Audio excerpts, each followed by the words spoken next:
Salut les disciples de la boxe, c'est Jean-Charles. On est au 8e jour du confinement. Alors on continue sur la série de vidéos où je vous donne des petites choses à faire pendant cette période un petit peu pénible. Donc on reste à la maison et on va se poser aujourd'hui devant des sites de streaming. Rassurez-vous, ce masque ne sert à rien. Je vous vois déjà dans les commentaires. JC va rendre ce masque aux malades, les infirmiers en ont besoin. Ça va, je les ai pas volés, j'ai pas volé un stock dans un hôpital, calmez-vous. C'est un masque périmé depuis 2017. Il faut se justifier de tout aujourd'hui. Bon, du coup, j'ai sélectionné 5 sites de streaming payants, bien sûr, mais vous aurez un petit bonus en fin de vidéo si jamais vous n'avez aucun de ces sites. Je vais commencer avec OCS. Sur OCS, vous avez le téléfilm Tyson. À un moment, j'étais en train de le regarder, je l'avais mis sur Instagram et plusieurs personnes m'ont demandé ce que c'était. Donc voilà, tout simplement, le téléfilm, hein, c'est pas un film, Tyson, mais franchement, il est super bien. Enfin, il est super bien. Ça retrace bien l'histoire de Mike Tyson.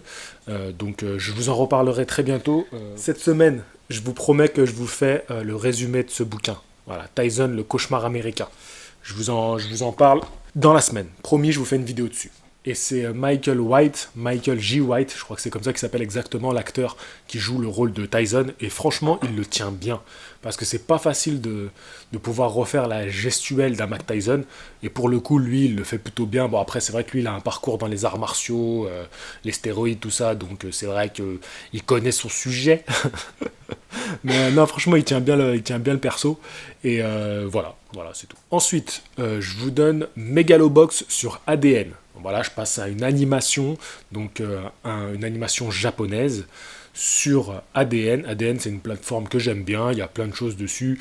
Moi, je me suis notamment réabonné pour voir les GTO en version originale parce qu'ils sont très difficiles à trouver en japonais. Donc du coup, voilà, c'est aussi une des bonnes raisons d'aller se retaper une très très bonne série d'animés. Donc Megalobox, je vous en ai fait une vidéo en détail sur ce que c'était, ce que ça valait. Je vous mettrai la petite fiche ici. Ensuite, on passe à Prime Video.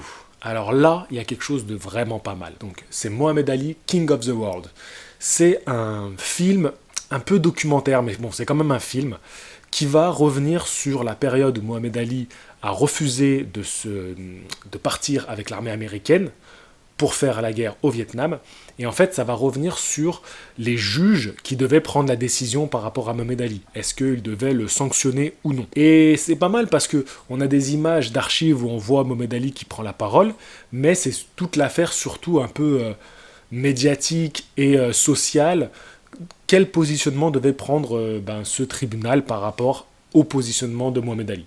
Moi j'ai bien aimé parce que du coup ça apporte justement un regard différent sur l'histoire de Mohamed Ali. Et puis l'histoire de l'Amérique aussi. En fait, il y a aussi un film documentaire sur Mohamed Ali, mais son parcours, donc avec un acteur qui joue le rôle de Mohamed Ali, mais je vous avouerai que j'ai pas accroché. Je l'ai commencé, je l'ai même pas terminé, donc je vais pas vous le recommander alors que je l'ai pas totalement regardé. Alors que celui dont je vous parle là, c'est une valeur sûre. Sur Netflix maintenant. Sur Netflix, il y a pas mal de contenu, mais si je dois vous en recommander un seul, c'est End of Stone. Donc, les mains de pierre. Les mains de pierre, c'était le surnom de Roberto Duran.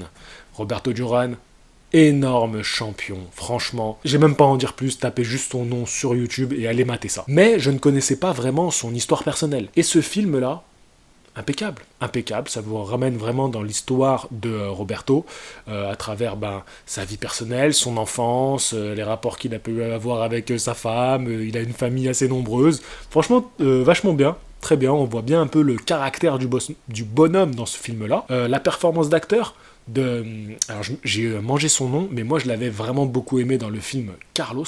J'avais trouvé qu'il était superbe, cet acteur-là. Et là, il joue très très bien le rôle de Roberto Duran.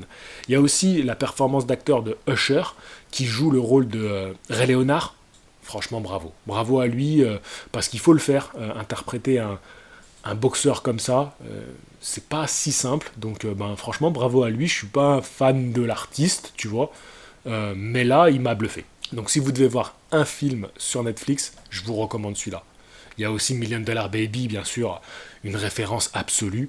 Mais si je dois en donner un, je préfère vous dire celui-là. Je ferai une vidéo spéciale Netflix parce que j'ai d'autres choses à dire. Et enfin, le cinquième, c'est le régime du boxeur qui est sur MyCanal. En fait, c'est Vice TV qui a fait ça. Et on suit Jesse Vargas. Je vous en ai parlé il n'y a pas si longtemps parce qu'il affrontait Mikey Garcia. Et là, on est à l'époque où il devrait affronter... Timothy Bradley. Voilà, il devait affronter Timothy Bradley. Et en fait, on va être quelques semaines avant le combat. Et on va voir un peu comment il mange, en fait. Comment il mange dans cette période où il doit perdre du poids. Et c'est pas mal. Voilà, c'est assez court, hein, c'est moins de 20 minutes. Mais c'est bien, je trouvais ça bien. Et puis en plus, dans cette période où on peut plus vraiment pratiquer, faire de sport, je trouvais que ça m'a un peu remotivé, ça m'a fait du bien de le regarder. Je l'ai regardé là juste avant de faire la vidéo. Et du coup, après, je vais aller voir la série validée. Franchement, j'ai trop hâte de me taper cette série. Ça n'a rien à voir avec la boxe, mais franchement, je vais vite aller me mater un épisode. Ceci étant dit, je vous rajoute un petit bonus gratuit cette fois-ci, parce que voilà, toutes ces plateformes de streaming sont des plateformes payantes. Donc là, je vais vous donner un petit contenu gratuit pour ceux qui n'auraient aucun de ces moyens-là. Et c'est animeultime.net. Et sur cette plateforme-là, donc c'est tout ce qui est asiatique. Hein, voilà, il y a beaucoup de dramas, il y a beaucoup de films asiatiques, et il y a pas mal de séries animées aussi. Et vous pouvez retrouver la saison 2 de Hajime no Ippo, un film Hajime no Ippo, je crois qu'il n'y en a qu'un d'ailleurs, c'est le film Hajime no Ippo, tout ça c'est en animé bien sûr. Hein. Et moi ce que je vous recommande d'aller voir, c'est les deux films Ashita no Joe. Alors c'est pas le film live, alors film live dans les trucs asiatiques ça veut dire un film avec des humains comme nous quoi, donc pas dessinés. Là c'est vraiment deux films d'animation. J'aime beaucoup l'univers de Ashita no Joe. Je sais pas s'il y a les épisodes sur... Non, je crois pas. Je crois pas qu'ils sont sur cette plateforme-là. Parce que c'est une plateforme qui est légale. Donc en fait, ils mettent rien qui est en France, en fait. Qui est sous format DVD ou Blu-ray en France. Ils mettent que des trucs qui sont pas disponibles à l'achat en France. Bon, je sais pas si je me suis bien fait comprendre, mais bon, voilà. Du coup, ils ont mis la deuxième saison de Hajime no Ippo, le film, et il y a même une série qui est pas mal, mais je vous en ai parlé dans la vidéo sur la boxe au Japon. Je crois que c'était le tout premier épisode que j'ai fait. Je vous mettrai aussi l'affiche ici, si vous voulez aller voir ça. C'est l'occasion, voilà, de vous reconduire vers des anciennes vidéos. Donc j'ai un petit peu changé depuis, mais elles sont regardables et il y a des infos intéressantes dedans. C'est ce qui compte le plus, hein, c'est les infos qu'il y a dedans. Allez voir Ashita no Joe, moi j'adore... J'aime beaucoup l'univers d'Ashita no Joe, l'ambiance et puis ce côté dessin de cette époque-là. Pour moi, c'est un régal. Quand je vois ce que les animés d'aujourd'hui sur Netflix, ça me fait mal au cœur. Hein. Franchement, ça fait vraiment mal. Mais bon, aujourd'hui, il faut sortir des séries vite et on a beaucoup moins de personnes pour travailler dessus. Alors voilà avec quoi on se retrouve, de la 3D dégueulasse. Donc allez voir Ashita no Joe. Là, on sent le papier, on sent l'encre, on sent le crayon. Tu vois, ça fait du bien. Il y a un truc, on sent une main humaine derrière. Voilà. C'est tout. Voilà ce que j'avais à vous donner. Donc, animeultime.net. Je ne mettrai pas le lien dans la description cette fois-ci. Débrouillez-vous. Allez sur Google. Tapez avec vos petits doigts là. Et démerdez-vous un peu. Par contre, dans la description, vous avez le lien vers Dogsy, mon poteau Dogsy, qui s'occupe de la marque qu'on est en train de créer. Allez aussi sur le lien Facebook, sur le lien Instagram.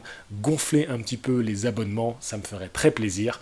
Et sur ce, objectif 100 000 abonnés, on s'accroche, on tient le coup aussi avec ce confinement. Je vous dis à très bientôt, à demain, j'essaie de vous faire une vidéo par jour. À demain, fighting! Je vais te dire un truc que tu sais déjà. Le soleil, les arcs-en-ciel, c'est pas le monde. Il y a de vraies tempêtes, de lourdes épreuves, aussi grand et fort que tu sois, la vie te mettra à genoux et te laissera comme ça en permanence si tu la laisses faire. Toi, moi, n'importe qui. Personne ne frappe aussi fort que la vie. C'est pas d'être un bon cogneur qui compte. L'important, c'est de se faire cogner et d'aller quand même de l'avant. C'est de pouvoir encaisser sans jamais flancher. C'est comme ça qu'on gagne.